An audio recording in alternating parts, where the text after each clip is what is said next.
Students, last class में हमने chapter 4 linear equation in two variable exercise 4.3 को complete किया था। एक्सरसाइज 4.3 में हमने आपको लीनियर इक्वेशंस के ग्राफ को ड्रॉ करना सिखाया था। अब आज की क्लास में हम कुछ स्पेशल इक्वेशंस को के ग्राफ को ड्रॉ करना सीखेंगे और वहां से कुछ इंपॉर्टेंट कंक्लूजन निकालेंगे। तो चलो स्टार्ट करते हैं आज की क्लास को। देखो स्टार्ट करते हैं।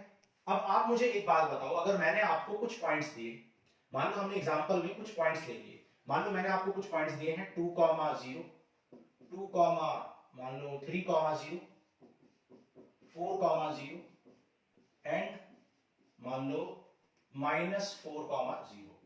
ठीक है। अब देखो इन पॉइंट्स को हम कोऑर्डिनेट प्लेन पर, कार्टेशियन प्लेन पर प्लॉट करके देखते हैं क्या रिजल्ट मिलता है हमें। देखो x की वैल्यू 2 है और y की वैल्यू 0 है। तो आप जानते हो कि x की वैल्यू 2 और y की वैल्यू 0। तो x2 कहां पर होता है? x2 तो यहां होता है इस पॉइंट पर, और इस पॉइंट पर y 0 होता है। ठीक है, x2 यहां पर है और y यहां पर 0 होता है। x3 कहां पर है? ये है x3 और y यहां पर 0 है। सिमिलरली ये है x की वैल्यू यहां पर 4 है और y की वैल्यू 0 है, क्योंकि आप x को इंक्रीज कर रहे हो, y तो इंक्रीज ही नहीं कर रहे हो। y का भी इंक्रीज होगा जब आप वर्टिकली ऊपर जाओगे या डाउनवर्ड्स जाओगे, अपवर्ड्स या डाउनवर्ड्स। ठीक है, जब आप लेफ्ट और राइट में जाते हो तो आपका x इंक्रीज होता है। इस पॉइंट पर x भी 0 है, y भी 0 है, लेकिन आप x को इंक्रीज कर रहे हैं x एक्सिस पर जाकर, तो y तो 0 ही रहेगा। ठीक है, तो यहाँ x की वैल्यू ये है 2,0, 3,0, 4,0। सिमिलरली -4,0 कहां पर होगा? -4,0 यहां पर होगा। ठीक है, -2,0 यहां पर होगा। ऐसे ही बहुत सारे पॉइंट्स मिलेंगे। आप देख सकते हो कि इस पूरी लाइन पर, इस पूरे x एक्सिस पर, इस पूरे x एक्सिस पर आपको y की वैल्यू 0 मिल रही है। पूरे x एक्सिस पर y की वैल्यू 0 मिल रही है। तो यहां से हम क्या कंक्लूजन निकाल सकते हैं? हम यहां से कंक्लूजन निकाल सकते हैं on x axis, on x axis y equal to 0 always. x axis पर y की वैल्यू 0 होती है हमेशा। ये कंक्लूजन निकाल सकते हैं। और इस बात को हम ऐसे भी कह सकते हैं, equation of x axis, equation of x axis is y equal to 0। ठीक है, x axis is y equal to 0। तो यहां पर दोनों पॉइंट एक ही बात को बता रहे हैं कि x एक्सिस पर y हमेशा 0 होता है, या आप ये कह सकते हैं कि y इक्वल टू 0 हमेशा x एक्सिस को रिप्रेजेंट करता है, क्योंकि x एक्सिस पर y हमेशा 0 है। तो जब भी मैं कहूंगा y इक्वल टू 0 तो आप कहेंगे x एक्सिस। ठीक है, तो ये पॉइंट आपको दोनों समझ में आ गए। नाउ अब कुछ और पॉइंट्स को भी कंसीडर करते हैं। मान लो हमने अब कुछ और पॉइंट्स को कंसीडर किया, जैसे हमने कहा कि भाई 0,1, 0,2, 0,3, 0,-5। ठीक है, इस तरीके से हमने कुछ पॉइंट्स ले लिए। ठीक, अब देखो x की वैल्यू 0, y की वैल्यू 1, तो यहां पर तो दोनों ही 0 है, x भी 0, y भी 0। मैं चाहता हूं x तो 0 ही रहे, y 1 हो, तो मुझे अपवर्ड्स जाना पड़ेगा, y की वैल्यू को इंक्रीज करना पड़ेगा। y की वैल्यू यहां पर 1 है, यहां पर 2 है, यहां पर 3 है, यहां पर 4 है। तो इस पॉइंट पर y ही इंक्रीज हो रहा है, इस लाइन पर x तो 0 ही बना रहेगा, क्योंकि x एक्सिस पे जब आप हॉरिजॉन्टल जाओगे, यानी लेफ्ट साइड में जाओगे या राइट साइड में जाओगे, तभी x इंक्रीज होगा या डिक्रीज होगा। लेकिन आप ऊपर ही जा रहे हो, बाकी x डायरेक्शन में यानी कि हॉरिजॉन्टल डायरेक्शन में तो आप जा ही नहीं रहे हो, इसलिए आपका क्या इंक्रीज हो रहा है?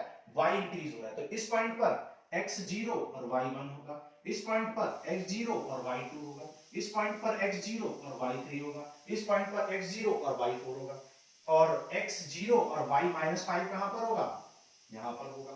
ठीक है, यहां पर x 0 और y -5 होगा। तो आप देख सकते हो कि इस पूरी लाइन पर, इस पूरे y एक्सिस पर, y एक्सिस पर हमेशा क्या 0 मिल रहा है? x 0 मिल रहा है। पूरे y एक्सिस पर हमेशा x 0 है, क्योंकि आप जब भी y एक्सिस पर ऊपर नीचे जा रहे हो, आप y को इंक्रीज या डिक्रीज कर रहे हो, x को तो आप 0 ही रहने दे रहे हो। x तो जैसे इनिशियली भी 0 था, ऊपर जाने से भी x 0 रहेगा, नीचे जाने से भी x 0 रहेगा, क्योंकि आप चेंज किसको कर रहे हो? y को चेंज कर रहे हो। इसलिए y एक्सिस पर हमेशा क्या होता है? x 0 होता है। तो यहां पर लिख सकते हैं on y axis, on y axis x equal to 0 always. ठीक है, y एक्सिस पर x हमेशा 0 होता है, या फिर इसको ऐसे भी लिख सकते हैं, equation of y axis, y axis की इक्वेशन क्या होती है? इक्वेशन ऑफ y एक्सिस हमेशा क्या होती है? x इक्वल टू 0 होती है। ठीक है, कंफ्यूज होने की बिल्कुल जरूरत नहीं है। वाई एक्सिस पर एक्स हमेशा जीरो, एक्स एक्सिस पर वाई हमेशा जीरो। वाई एक्सिस की equation X equal to zero, X axis की equation Y equal to zero. ठीक है, तो ये हो गए हमारे 4 इंपॉर्टेंट पॉइंट। आगे बात करते हैं, देखो अब कुछ और पॉइंट्स को कंसीडर करते हैं। मान लो कुछ पॉइंट्स हमने और कंसीडर किए, यहां पे लिख लेते हैं। मान लो हमने पॉइंट कंसीडर किए भाई x की वैल्यू 2 और y की वैल्यू 3, x की वैल्यू 2 और y की वैल्यू 4, x की वैल्यू 2 और y की वैल्यू 5, x की वैल्यू 2 और y की वैल्यू -4, x की वैल्यू 2 और y की वैल्यू -3। मतलब यहां पर मैंने x को फिक्स कर दिया। अभी तक मैंने यहां भी x को फिक्स किया हुआ था इस लाइन पर भी, लेकिन x को 0 रखा था। ठीक है, लेकिन अब मैंने क्या किया, x को 0 नहीं रखा, x को फिक्स कर दिया और y को मैं चेंज करते हुए जा रहा हूं। तो अब इन पॉइंट्स की क्या खास बात है देखते हैं। भाई x2 है हमेशा, लेकिन y कितना है, कभी 3 है, कभी -3 है, कभी 4 है, कभी 5 है। तो x2 है, x तो 2 है, ठीक है, लेकिन y -3 है। तो x2 तो यहां होता है और y -3 कहां होता है, यहां होता है। तो ये पॉइंट है जहां पर x कितना है, ये पॉइंट है जहां x2 है और y -3 है। ओके, अब एक पॉइंट देखते हैं जहां पर x2 है, y -4 है। y -4 तो यहां पर होता है। तो ये पॉइंट है जहां पर x2 है लेकिन y -4 है। ठीक है, फिर एक पॉइंट जहां x2 है और y3 है। x2 यहां पर है और y3 कहां पर होता है, यहां पर। तो ये पॉइंट वो है जहां पर x2 है और y3। आपको पॉइंट्स को प्लॉट करना आना चाहिए। देखो 4.1 ने आपको सिखाया था, अगर नहीं आता तो बिल्कुल समझ में नहीं आएगा। ठीक है, अब देखो x2 है और लेकिन y4 है। x2 तो यही होता है, लेकिन y4 कहां पर होता है, यहां पर होता है y4। ठीक है, तो इस पॉइंट पर x2 और y4 है। सिमिलरली x2 है और y5 है। तो x2 है और y5 कहां पर होगा, यहां ऊपर कहीं होगा। ठीक है, तो इस पॉइंट पर x2 और y5 होगा। तो जब आप इन पॉइंट्स को, ये जो जितने भी पॉइंट्स आपने लिखे हैं, इन पॉइंट्स की लाइन को ऐसे ज्वाइन करोगे तो आपको एक ऐसी लाइन मिलेगी जो क्या होगी, जो पैरेलल टू y एक्सिस होगी। तो इन पॉइंट्स की क्या खास बात है, इन पॉइंट्स की ये खास बात है कि इन पॉइंट्स पर x इक्वल टू क्या है, कांस्टेंट है। इन पॉइंट्स पर, इन सारे पॉइंट्स में x की वैल्यू कांस्टेंट है। तो जब भी x की वैल्यू कांस्टेंट होगी, एक फिक्स वैल्यू दी होगी, मतलब एग्जांपल फॉर एग्जांपल आपको कहा जाएगा x equal to 2, x equal to 3, x equal to 5, x equal to -2। ठीक है, x इक्वल टू -2, या इसे आप क्या लिख सकते हो, x प्लस 2 इक्वल टू 0। भाई x प्लस 2 इक्वल टू 0 का मतलब क्या है, x इक्वल टू -2 है ना। x इक्वल टू 2 का मतलब क्या है, x माइनस 2 इक्वल टू 0। तो जब भी ये सारी बातें कही जाएंगी, चाहे x इक्वल टू 2 बोले या x माइनस 2 इक्वल टू 0 कहें, तो इन सारे केस में, मतलब जब x की वैल्यू एक फिक्स वैल्यू होगी, कांस्टेंट वैल्यू होगी, तो उन सारे केस में y कुछ भी रहे, x जब फिक्स रहेगा, तो उन सारे केस में क्या होगा, उन सारे केस में आपको एक ऐसी लाइन मिलेगी जो कि पैरेलल टू y एक्सिस होगी। तो आप कह सकते हो, if x equal to constant, if x equal to constant, we get a line, we get a line parallel to y axis। जब x कांस्टेंट होता है तो हमेशा एक ऐसी लाइन मिलती है जहां पर y एक्सिस क्या रहता है, वो लाइन हमेशा y एक्सिस के पैरेलल होती है। या फिर इस बात को हम ऐसे भी लिख सकते हैं, ठीक है, दोनों स्टेटमेंट एक ही बात को ये कह रहे हैं। इस लाइन को हम ऐसे भी कह सकते हैं कि equation of line parallel to y axis, parallel to y axis. y axis के पैरेलल जब भी कोई लाइन होगी तो उसकी इक्वेशन क्या होगी, x equal to constant, x equal to constant, या फिर कह सकते हैं x equal to k। k कुछ भी हो सकता है, 1 2 3 -1 -2 ओके। तो ये बात आपको क्लियर समझ में आ गई। नाउ अब और भी कुछ पॉइंट्स उठाते हैं। मान लो कुछ पॉइंट्स हमने ये लिए, मान लो हमने कुछ पॉइंट्स लिए, यहाँ पे लिख लेते हैं। मान लो हमें कुछ पॉइंट्स लिए जहां पर अभी हमने x को कांस्टेंट रखा था, हम y को कांस्टेंट रख के देखते हैं। भाई x की वैल्यू कुछ भी चेंज करते रहो, -2 3 -1 3 0 3 1 3, इन पॉइंट्स को कंसीडर करते हैं।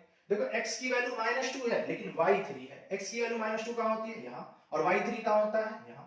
तो ये हो गया हमारा -2, 3।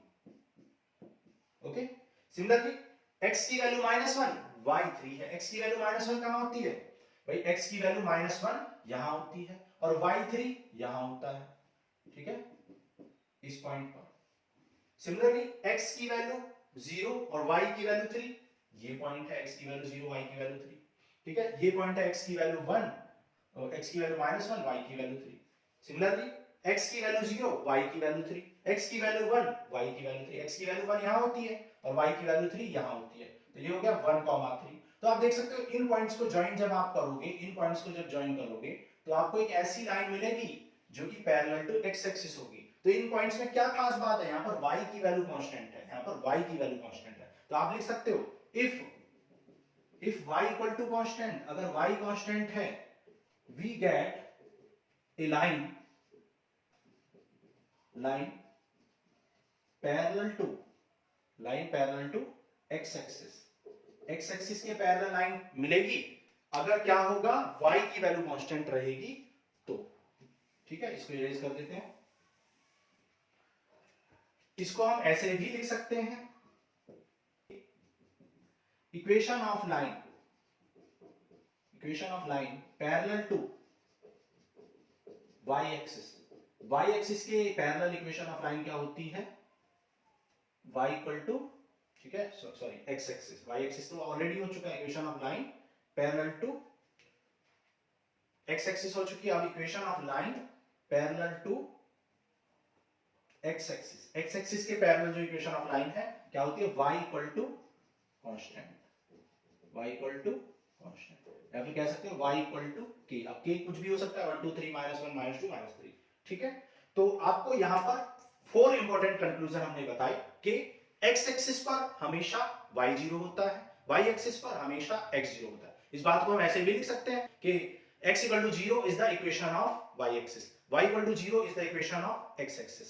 ठीक है, फिर हमने आपको और भी कंक्लूजन निकाले कि जब x की वैल्यू कांस्टेंट तो लाइन कैसी मिलेगी, पैरेलल टू y एक्सिस। जब y की वैल्यू कांस्टेंट तो लाइन कैसी मिलेगी, पैरेलल टू x एक्सिस मिलेगी। ओके, तो ये इंपॉर्टेंट कंक्लूजन हमने निकाले। ओके, तो नोट कर लो। अब नेक्स्ट क्लास में हम एक्सरसाइज 4.4 को सॉल्व करेंगे। आज के लिए इतना ही, थैंक यू।